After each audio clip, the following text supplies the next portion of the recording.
Mongo Betty. Trop de soleil tue l'amour. Roman. Édition Julliard, 1999. Chapitre 4. Comme pour faire mentir Eddie, Bébête attendait les âmes au journal, bien fidèlement, du moins pour le moment. Elle l'emmena pour la nuit à son domicile, mais c'était dans ce que les gens appellent ici le quartier, c'est-à-dire cette partie de la ville située en dehors de la zone urbaine, équipée à peu près à l'occidentale, avec ministère, banque, hôtel, villa luxueuse, pompe à essence, bureau de poste. Ici, les étendues s'apparentent plutôt au bidonville. Les rues sont des sentes sinueuses, serpentant entre des cahutes déjetées qui retentissent des piaillements des nouveau-nés, et d'où s'exhalent les odeurs de caca et de pisse, d'ordures ménagères, d'alcool bon marché. Point d'éclairage public, point de guet, partant, point de droit ni de sécurité. Bébête habitait, avec une sœur aînée infirmière, une sorte de baraque faite de murs de pisé crépis de ciment, dans un îlot complètement enclavé. L'eau courante était distribuée à une demi-douzaine de foyers par une bonne fontaine commune située dans la cour et accessible seulement à partir d'une certaine heure, variable selon l'humeur très capricieuse de la propriétaire. On faisait sa toilette dans une sorte de guérite rudimentaire composée de feuilles de tôle ondulées. Un abri du même genre, mais commun, offrait un refuge à qui voulait soulager un besoin naturel. Non, vraiment, c'est pas possible, chuchota Heidi, lorsque Zam lui eut rendu compte. Tu ne peux pas habiter un gourbi pareil. Pourquoi pas après tout, répondit Zam, qui prétextait traditionnellement de sa vie consacrée au militantisme pour se proclamer au-dessus de tous les aléas de l'existence, mais dont la personnalité, trop encline au stoïcisme, n'était peut-être pas exempte de masochisme. Tu es dingue, lui répliqua Heidi. Prends l'affaire en main, tu me fous la paix, veux-tu? Ouais, mes frères, qu'est-ce qu'il y a encore tonna PTC à l'adresse des deux amis. Pourquoi vous n'écoutez pas votre aîné? Y a quelque chose? Non, rien, répondit Eddie. Seulement on savait d'avance ce que tu allais dire.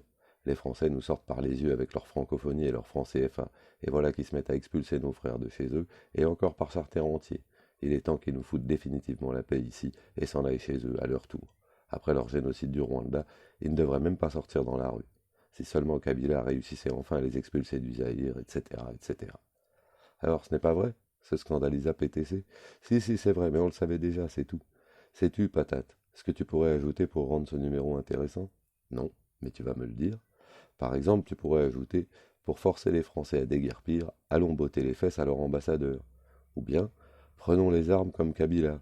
Ou bien, boycottons leur langue en nous abstenant tous de la parler une fois par semaine, le samedi de 11 heures à 18 heures.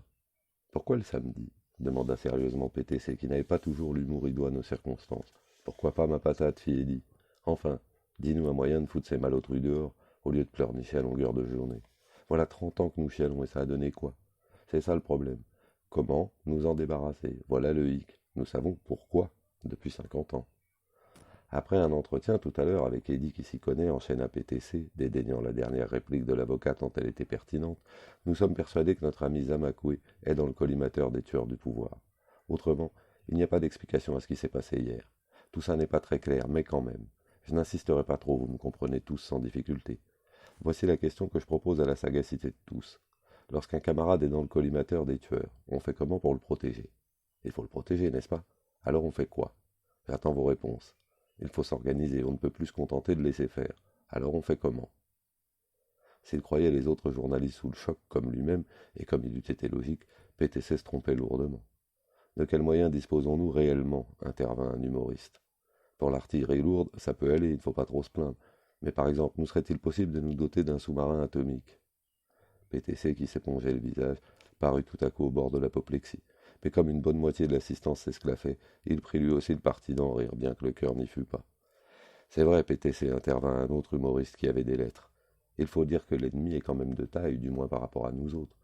Pascal parlait de l'infiniment grand et de l'infiniment petit, c'est comme s'il avait voulu décrire notre situation anticipativement. Moi, je voudrais mettre l'accent sur les faits, c'est notre métier, non? Ce Maccabée, est-ce que c'est un vrai? Est-ce que ce n'est pas une mise en scène? On a peut-être sollicité la morgue qui a prêté un corps. Ça changerait tout. Mais ça signifierait quoi quand même? Ajouta Heidi. Il eut un long silence. Puis Amakoué intervint. Tant qu'à faire, mettons aussi en doute la fusillade. Justement, grogna Heidi, mais sans plus. Justement quoi? Insista Zam. Justement, répondit Heidi, c'est tout. C'était l'impasse. Les participants à la réunion convinrent bien vite que, dans un pays dont le moins qu'on pût dire et qui n'était pas gouverné sous le signe de la glasnost, aucune vérité ne pouvait se dégager de nulle part ni en aucun moment, de telle sorte que, comme dit si bien une vieille plaisanterie, tout était dans tout et réciproquement. Sur ce constat affligeant, ils décidèrent à l'unanimité de se séparer, ce qu'ils firent d'ailleurs aussitôt. Zam ne dormit qu'une nuit dans le gourbi où avait vécu sa bien-aimée. Mais, de son propre aveu, cette expérience enrichit sa connaissance de la vie et des êtres humains, plus qu'aucune autre de son existence antérieure pourtant déjà longue. Le style en fut-il pompeux, le constat ne manquait ni de pertinence ni de sincérité. Bébête et Zam se mirent en ménage dans un petit appartement de 3 pièces avec cuisine, découvert par Eddy, qui était devenu leur protecteur attitré, aux grandes dames de Bébête, à qui il était de plus en plus antipathique. Paradoxalement. Les femmes sont comme ça, on n'y peut rien. Il rentrait toujours avant la nuit tombante. Le ciel s'incurvait à l'horizon pour devenir, aux yeux émerveillés, presque incrédules du journaliste, une demeure maternelle et protectrice, illuminée de couleurs attendries qu'il n'avait jamais connues auparavant, comme si, à l'exemple des cosmonautes, il venait de pénétrer dans un autre monde après plusieurs semaines de navigation à travers la grisaille de l'espace. La ville, transfigurée en une contrée de bonheur, avait sinon secoué au moins oublié sa misère. Les petites filles aux pieds nus dansaient sur des trottoirs solitaires, au son de musique enfantine qu'elles seules semblaient entendre. Les gamins qui n'allaient plus à l'école prodiguaient leurs sourires et offraient sur des plateaux posés sur leurs têtes des bananes, des cacahuètes, des beignets, modestes marchandises qui n'étaient pas dédaignées de clients, rares mais généreux. Au lieu de plonger, les habitants dans la torpeur, les plus fortes chaleurs semblaient fouetter les énergies. Les pluies étaient précédées de tempêtes, de tornades, de tourbillons de vent qui, écrêtant les pyramides d'ordures, couvraient de déchets comme d'autant de pétales les chaussées et les entrées des immeubles, soulevaient les jupes des femmes qui les rabattaient sur leurs jambes en poussant des cris à mi-chemin entre l'indignation et le plaisir, comme sous l'effet d'un viol.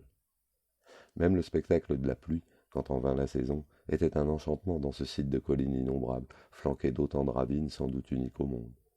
Le contraste de paysages encore embrasés par les feux d'un soleil au zénith et de zones où le ciel assombri déversait déjà des trompes d'eau lui faisait regretter de n'être pas poète. Brusquement, la ville tout entière basculait dans les ténèbres de l'orage tropical, trouée d'éclairs aussitôt suivis du fracas du tonnerre, explosant à répétition comme un chapelet de bombes. Debout sur la terrasse et s'appuyant l'un contre l'autre, Zam et Bébête se gorgeaient des séquences de ce scénario inventé et mis en scène par une nature généreuse jusqu'à la prodigalité. Le dimanche était invariablement jour de fête. Après avoir fait la grasse matinée, ils allaient au marché bras dessus bras dessous, parcouraient les allées encombrées de comestibles, marchandaient interminablement, s'amusant des roublardises des vendeuses. Ils consacraient toute la matinée à ce loisir, et c'était presque leur unique occupation de ce jour de la semaine. Le petit appartement, y compris la cuisine, se transformait en une fantasmagorie dès que Bébête y pénétrait. Vêtue d'un bermuda multicolore, ses grands pieds nus, les seins libres comme offerts, elle s'activait en chantant sur une plaque, sorte de gazinière miniature où mijotaient des plats toujours succulents. Elle avait une voix de soprano naturelle qui eût fait merveille à l'opéra. C'est du moins ainsi, avec le recul et les embellissements du temps, qu'il se rappellerait plus tard ce paradis perdu. Elle lui disait souvent, tantôt en français, tantôt dans leur langue maternelle, « Je n'aime pas ton ami Eddy. » Pourquoi, mon bébé répondait Zam. Parce que c'est lui qui nous a trouvé cet appartement. N'empêche que ça nous a bien arrangé, sinon comment aurions-nous fait? D'abord, il ne prend jamais de risques, ni en parole, ni quand vous faites des marches. Il n'est jamais là avec vous autres quand la police vous arrête. Puis il est riche, trop riche, je trouve. C'est bizarre d'être riche dans ce pays, quand on n'est pas du gouvernement ou du parti. Comment il fait? Pourquoi tu n'es pas riche, toi? Il ne faut pas dire cela, mon bébé chéri, car ça prouve qu'on est jaloux. C'est très vilain d'être jaloux. D'abord, ce n'est pas vrai. Eddy n'est pas homme à se débiner devant un flic. Je me demande où tu es allé chercher ça. Et puis, il n'est pas le seul dans l'opposition à être riche. Et moi, je ne suis pas riche parce que je ne veux pas être riche. Tu peux comprendre cela? Je ne veux pas être riche. J'ai décidé de n'être jamais riche. Quand tu as décidé ça? Quand j'étais tout petit, tout petit, tout petit, lui répondait-il, aimant à lui raconter n'importe quoi. Dans mon village, il y avait un homme très riche et très gros, avec un ventre proéminent, et je me souviens qu'il était toujours en train de rôter ou de péter, berk, berk, berk. Il possédait des plantations de cacao, des moutons, des chèvres, plusieurs femmes, des flopées d'enfants. C'était le cousin de mon papa à moi, ou son demi-frère, je ne sais plus. Bref, un jour il est mort, comme ça, subitement, sans avoir été malade. Est-ce qu'on meurt comme ça sans avoir été malade? Ça m'a vraiment frappé. Alors j'ai surpris ma maman qui murmurait, il était trop riche aussi, on n'a pas idée d'être si riche. Pas étonnant qu'il ait été empoisonné. J'ai dit à maman, je ne sais pourquoi, j'étais tout petit, je te le rappelle. Quand on est riche, est-ce qu'on meurt toujours empoisonné? Et maman m'a dit, oui, toujours. Ne sois jamais riche si tu ne veux pas mourir empoisonné, mon petit garçon chéri. Maman m'aimait beaucoup, il faut dire. Et moi, je l'aimais aussi beaucoup. J'étais un enfant très sage, quoique un peu étourdi. Comme j'avais très peur à l'époque de mourir empoisonné, et que je voulais être toujours le petit garçon chéri de ma maman, j'ai décidé de ne jamais être riche. Et voilà comment ça s'est passé. Si maman ressuscitait, tu imagines comme elle serait heureuse. J'ai tenu parole, puisque je ne suis jamais devenu riche. Mais tu n'as plus peur de mourir empoisonné, comme quand tu étais tout petit. Non. Et pourquoi tu ne deviens pas riche alors? par habitude de ne pas être riche, et parce que je veux être à jamais le petit garçon chéri de ma maman. Mais elle est morte, ta maman. Oui, mais pour moi, c'est comme si elle était toujours là et me regardait. C'est dommage que les morts ne ressuscitent jamais. Au moins ils verraient ce que nous avons fait de leur amour et de nos serments. Bébête, interloquée, suspendait son geste, regardait avec incrédulité dans le lointain, et reprenait. C'est comme quand tu dis que tu ne crois pas en Dieu. Tu ne crois pas vraiment en Dieu, c'est sérieux? Oui, c'est sérieux. Pourquoi ça ne serait pas sérieux? Oh, tu plaisantes, dit. Tout le monde croit en Dieu. Eh bien moi je ne crois pas en Dieu. Voilà, c'est tout. Pourquoi tu ne crois pas en Dieu, toi? Personne n'a jamais pu m'en parler de façon à me convaincre. D'abord qui l'a jamais vu, à part les charlatans qui racontent des fables pour que nous mettions un sou dans leur sébile. Je ne comprends pas. Comment tu ne comprends pas? Tu es catholique, toi, non? Tu n'as jamais été à la messe? Tu n'as pas vu à la fin le prêtre qui passe au milieu des fidèles en tendant une assiette? Tu peux croire ce que raconte un monsieur qui mendie comme ça? Tous les mendiants sont des menteurs, et pour cause. Sceptique, Bébête revenait à son sujet favori. Et puis le type là arrive toujours au moment où on ne l'attend pas, s'étonnait-elle, et il s'incruste. Il ne doit pas tellement se plaire chez lui. Comme de juste, Eddie apparaissait sans qu'on l'ait entendu sonner. Il brandissait 2 bouteilles de Sidi Brahim, le seul cru ayant grâce à ses yeux parce que, disait-il, les fraudeurs, méconnaissant sa qualité, ne s'étaient pas encore avisés de le frelater, au contraire de tous les autres grands crus. Le gardien, lui, m'a entendu sonner, se défendait Eddie, interpellé sans ménagement par Bébête, qui ne dissimulait guère son antipathie. Maintenant, si je viole votre intimité, les enfants, je m'en vais. Il ne prenait aucun risque en disant cela, il savait bien que personne n'oserait le mettre à la porte, même pas Bébête, qu'il portait si peu dans son cœur. Un soir, Eddie, qui n'avait pas été invité, déclara qu'il était venu dîner. À l'appui de sa prétention, il brandissait une fois encore 2 bouteilles de Sidi Brahim, l'une de rouge, l'autre de rosé. PTC croit que c'est les barbouzes françaises, dit-il à peine attablé. Il en est persuadé. Remarquez, c'est pas débile, bien que ça soit un dada chez lui, surtout depuis qu'il se raconte que Kabila a pris Ouvira. Je ne saurais même pas situer ce patelin sur une carte. N'empêche que c'est pas con. Tu as orchestré une campagne à propos de l'exploitation forestière, et quand tu touches au bois ici, forcément, tu énerves les Français. C'est la thèse de PTC. Il en connaît un bout sur la question. Pas le même que toi, l'autre bout. À l'en croire, les Français sont en train de stocker les bois tropicaux pris chez nous en prévision d'une pénurie de bois de menuiserie et de décoration qui va concerner les années 2020 ou 2030. Et à ce moment-là, ils vont faire des bénéfices faramineux, étant pratiquement en situation de monopole, comme Elf Aquitaine avec le pétrole en Afrique centrale. C'est ça qui explique la frénésie avec laquelle ils dévastent nos forêts. Selon lui, avec le pétrole et le bois, c'est un complot des Français pour clochardiser à jamais les Africains et les tenir éternellement en laisse. Je répète, c'est pas con. Mais moi, j'y crois pas. Pourquoi? Demanda hargneusement Bébête. Il y a la méthode, le modus operandi, comme on dit en latin. C'est ça qui me chiffonne, ma petite fille. Les Français, c'est le poison. Rappelez-vous le docteur Félix Moumier, ou l'accident de la route. C'est raffiné, quoi, il y a la classe. Mais l'assaut brutal à la Kalachnikov, ça, c'est africain. C'est Mobutu contre Lumumba, et Yadema contre Sylvanus Olympio, Compaoré contre Sankara, ou Tambelbaye contre Talbouno. C'est comme qui dirait Bamboula, Miam Miam et compagnie. C'est digne de cannibale, quoi, comme disent les Blancs quand ils causent de nous entre eux. Et si vous voulez mon avis, je me demande si les Toubabs ont vraiment tort. Et le génocide au Rwanda? Protesta Zam. Justement, fit Eddy, ces salauds-là ont juste laissé faire, et peut-être un peu poussé à la roue. Libre à nous de ne pas les blairer, mais on ne peut quand même pas dire qu'ils aient mis la main à la pâte. Du moins jusqu'à preuve du contraire, il faut toujours être prudent.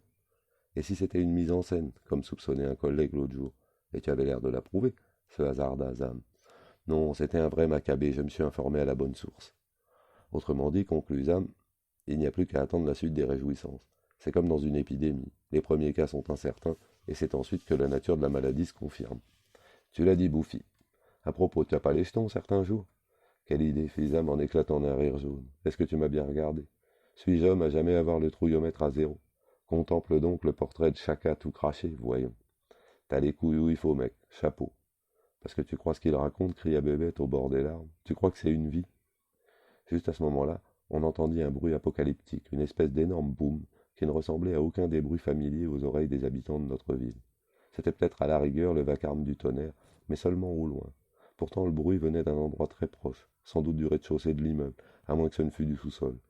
C'est vrai que le bruit que doit faire en Palestine ou en Algérie une voiture piégée bourrée d'explosifs, on ne sait alors ce qui remplit le plus les oreilles, de la déflagration proprement dite, ou du bond exécuté par la bâtisse voisine arrachant du sol fondation et murs porteurs, et mêlant ses composantes dans le gigantesque écroulement. En effet, l'énorme boom fut suivi d'une longue cascade de roulements secs. Chose étonnante, le quartier fut aussitôt assourdi par les sirènes des voitures de pompiers, institution dont la passivité était pourtant proverbiale, et envahi par les fourgonnettes de la police, réputées pour leur lenteur. Tout fut plongé dans une grande confusion. Des gens criaient des ordres que d'autres s'efforçaient en vain d'exécuter. On courait, on grimpait aux murs, on dévalait les escaliers, on riait ici, on pleurait plus loin, sans plus de raison. Des âmes apparemment secourables séparèrent bientôt l'avocat de ses amis, prétextant son état de choc et la nécessité de lui administrer d'urgence des soins énergiques dans un établissement hospitalier.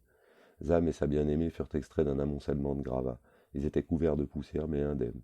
Un homme qui sortait d'un taxi s'approcha des amoureux en désarroi et leur dit en langue maternelle: « Je vais vous dire une chose.